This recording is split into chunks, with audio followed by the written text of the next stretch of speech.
ప్రతి కుటుంబానికి జీవితంలో సమస్యలు వస్తూనే ఉంటాయి. అయితే ఆ సమస్యని పరిష్కరించుకోవడానికి జీవితం మనకు ఏదో ఒక విధంగా మంచి అవకాశాన్ని కూడా ఇస్తుంది. అన్నట్లు ఈ పాప ఎవరో తెలుసా? నా బుజ్జి చెల్లి నా కోసమే ఎదురు చూస్తుంది.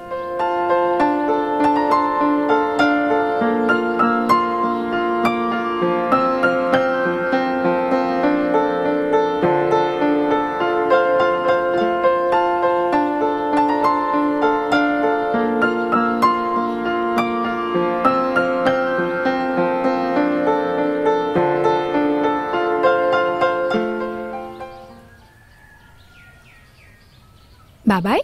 అమ్మా లాస్యా, పరీక్షలు బాగా రాసావమ్మా? బాగా రాశాను బాబాయ్.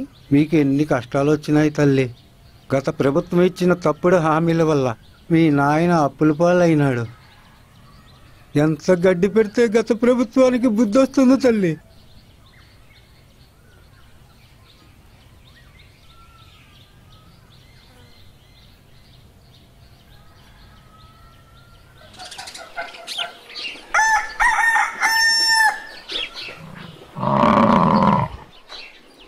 లాస్యా, తెల్లారిందిలై.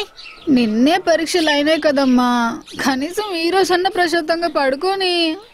గాడిద, వయసు వచ్చిన ఆడపిల్ల ఎంతసేపు పడుకుంటారా? చూశారు కదా, మా అమ్మ జయ ఎప్పుడూ నాపైన చెల్లిపైన అరుస్తూనే ఉంటుంది. అమ్మాయిలు ఇలా ఉండాలి, ఇలా పని చేయాలి, ఇలా నడుచుకోవాలి అని చెప్తూనే ఉంటుంది. మా నాయన చనిపోయినప్పటి నుండి మా అమ్మ ముఖంలో ఇంతవరకు నవ్వే చూడలేదు. ఎప్పుడూ కష్టపడుతూనే ఉంటుంది. ఎప్పుడైనా గుడికి వెళ్దామా అని అడిగానే అనుకో. నేను గుడికి రాను. దేవుడు నాకెంత అన్యాయం చేసినాడు. కావాలంటే నువ్వు. చూశారు కదా.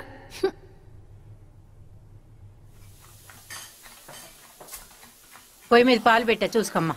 నేను పనికి పోతున్నా. సరే అమ్మా.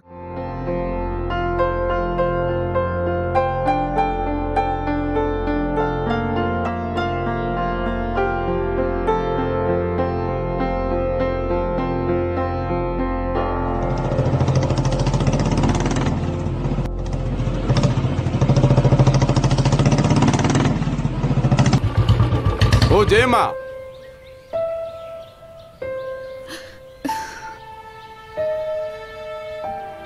నమస్తే.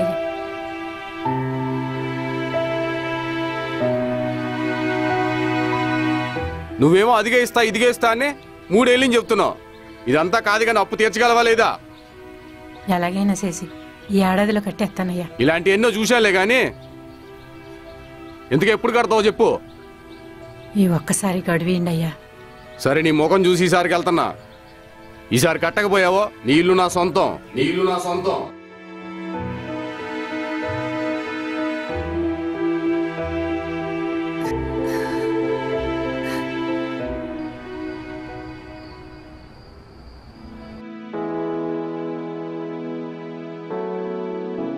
అమ్మ రోజు పచ్చికారం పచ్చళ్ళే పెడుతున్నాం.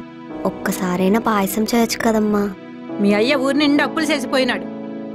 ఆ వడ్డీలు కట్టనీకే నా వల్ల అవ్వట్లేదు. ఇంకా ఈ చెయ్యి అంటే నా వల్ల కాదు. నీకేమన్నా కావాలంటే మీ అక్కని అడిగి చేసి పెడతాను. అమ్మా,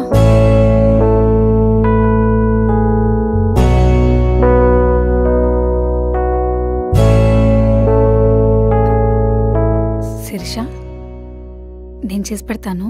వద్దులే, నాకు అమ్మ చేస్తేనే తినాలనుంది.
అమ్మా ఉమ్, నాకొక 500 రూపాయలు కావాలి. ఎందుకే? సాక్షి పేపర్లో గ్రామ సచివాలయం నోటిఫికేషన్స్ వేశారమ్మా. నేను కూడా అప్లై చేసుకుంటాను. ప్రభుత్వ ఉద్యోగాలు మనకి ఎందుకు వస్తాయి? వాటి కోసం లంచాలు కట్టాలా, కాళ్ళు అరిగేటట్టు తిరగాల. పగటి కళ్ళు కంట మానేసి శుభ్రంగా పెళ్లి చేసుకో. ప్లీజ్ అమ్మా. నా దగ్గర లేవే, ఉన్నటికే వడ్డీలు కట్టలేక వస్తున్నాను. నేను చదివిన చదువుకి ఏదో ఒక ఉద్యోగం చేయాలనుందమ్మా. పెళ్లి కావాలంటే తర్వాతనే చేసుకుంటాను కదా. డబ్బులు కావాలంటే డబ్బులు, 500 అంటే మాటలా?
ఇంత పొద్దునే అడగబోతున్నావే?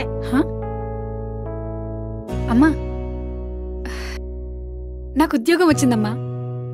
ఏంటి ఉద్యోగం?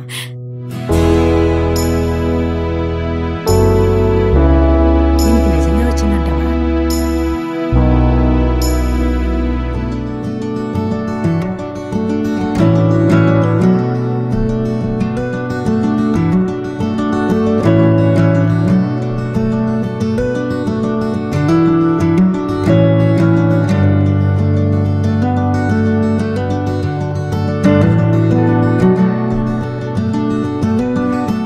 నమస్తే అండి. మీకు ఇవ్వాల్సిన డబ్బు మొత్తం వడ్డీతో సహా తిరిగిస్తున్నాను, తీసుకోండి. మంచిదమ్మా.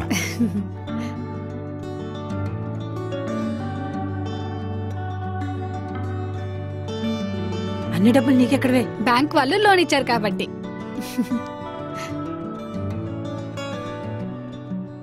బ్యాంక్ వాళ్ళు నీకెందుకు ఇస్తారే లోను? ఎందుకంటే నేను సచివాలయంలో ప్రభుత్వ ఉద్యోగిని కాబట్టి బ్యాంక్ వాళ్ళు నాకు పర్సనల్ లోన్ ఇచ్చారు. ప్రభుత్వ ఉద్యోగివా? అవునమ్మా. నెలకి 30,000 జీతం, 5,000 పిఎఫ్, 5,000 ఈఎంఐ పోగా 20,000 మిగులుతాయి. మనం బ్రతకడానికి అది చాలు కదమ్మా. ఒక్క నిమిషం అమ్మా.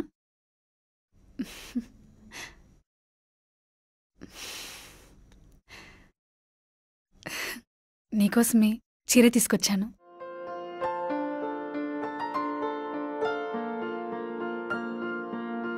అమ్మా శిరీష, హా? పాయసం చేయమంటావా? చేయమ్మా. బాగా చదువుకో. అమ్మా శిరీష, కాలుతుంది, జాగ్రత్త. అమ్మ, పాయసం చాలా బాగుంది. అమ్మా, నీకు ఈ చీర సూపర్గా ఉంది.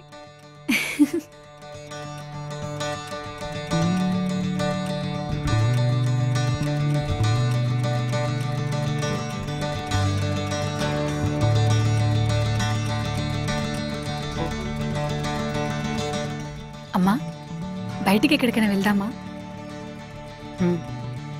గుడికి వెళ్దామా?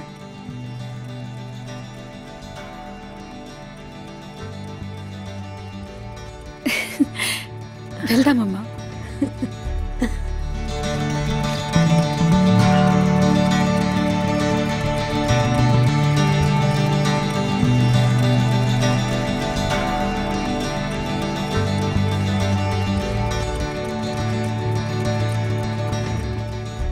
ఈరోజు నేను ఒక మహిళా ఉద్యోగిగా పనిచేస్తూ సంపాదిస్తూ సమాజంలో ఆత్మగౌరవంతో బ్రతుకుతున్నానంటే మన జగనన్న ప్రభుత్వం విడుదల చేసిన గ్రామ సచివాలయ నోటిఫికేషన్స్ ఒక మంచి అవకాశంగా భావించి గ్రూప్ 3 ప్రవేశ పరీక్షల్లో నెగ్గి నేను నా సొంత ఊరిలోనే గ్రామ సచివాలయ ప్రభుత్వ ఉద్యోగిగా పనిచేస్తూ అమ్మతో చెల్లితో సంతోషంగా బ్రతుకుతున్నానంటే దానికి కారణం మన జగనన్న ప్రభుత్వమే కదా.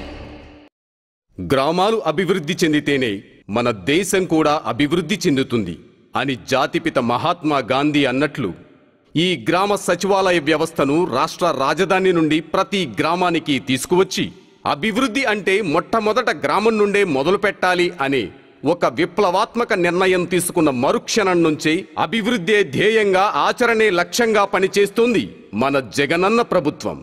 దేశ చరిత్రలోనే మొట్టమొదటిసారిగా ప్రభుత్వం ఏర్పడిన 5 నెలలలోనే కొన్ని లక్షల ఉద్యోగాలు ఇచ్చిన ఘనత మన జగనన్న ప్రభుత్వానిది.